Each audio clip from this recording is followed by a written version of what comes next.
IMF will be travelling to Sri Lanka on Monday to navigate a path forward through the country's worst economic crisis in 7 decades. The country's energy minister says that they are now just days away from running out of fuel. On Friday, the government introduced a 2-day work week from home.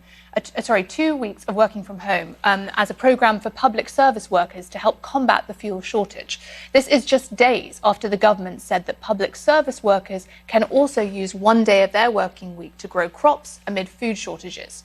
And the World Food Programme also announced emergency aid for the country this week. So let's bring in Ravi Agrawal, Editor-in-Chief of Foreign Policy and CNN's former New Delhi Bureau Chief. Great to have you on the programme. Ravi, welcome.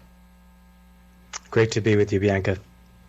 So we know that Sri Lanka has only a handful of days of fuel supply left and essential items are running out. How bad is it, and what kind of sacrifices are Sri Lankans having to make?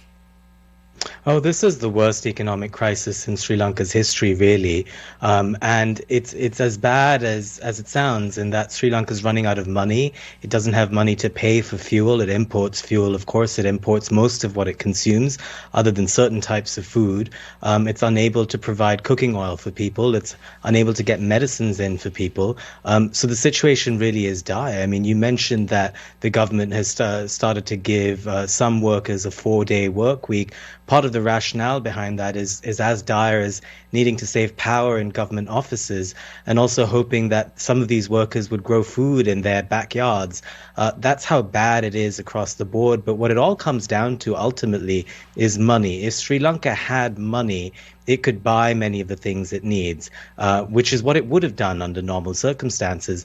But the crisis that it now finds itself in is because of years of economic mismanagement. Mm-hmm. And so obviously we know that Sri Lanka needs money. What emergency options are available right now to mitigate the economic hardship?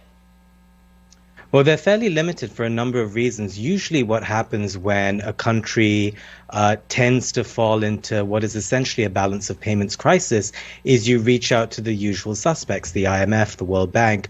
But the IMF itself doesn't just hand out money without any costs imposed. And so usually the costs imposed would be austerity, it would be certain types of fiscal reforms that would be required, also to pay off some of your creditors. And in Sri Lanka's case, those creditors include China, which holds about 15% of Sri Lanka's debt right now, and other sort of countries that Sri Lanka doesn't necessarily have the best relationships with.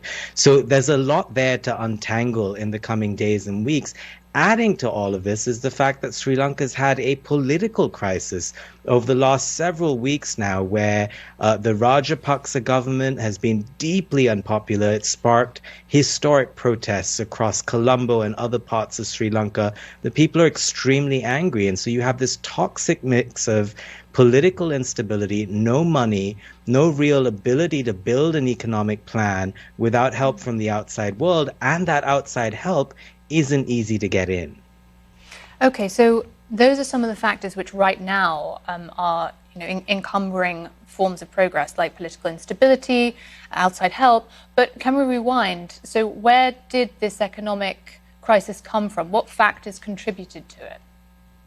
So there are quite a few things, but many people are going back to around about 2019, when Sri Lanka had an Easter Day set of terrorist attacks which killed more than 250 people. I know CNN, of course, reported that extensively at the time. But before 2019, Sri Lanka actually was operating a surplus, in part because its prime minister at the time had imposed higher taxes, not only in companies, but also on regular people.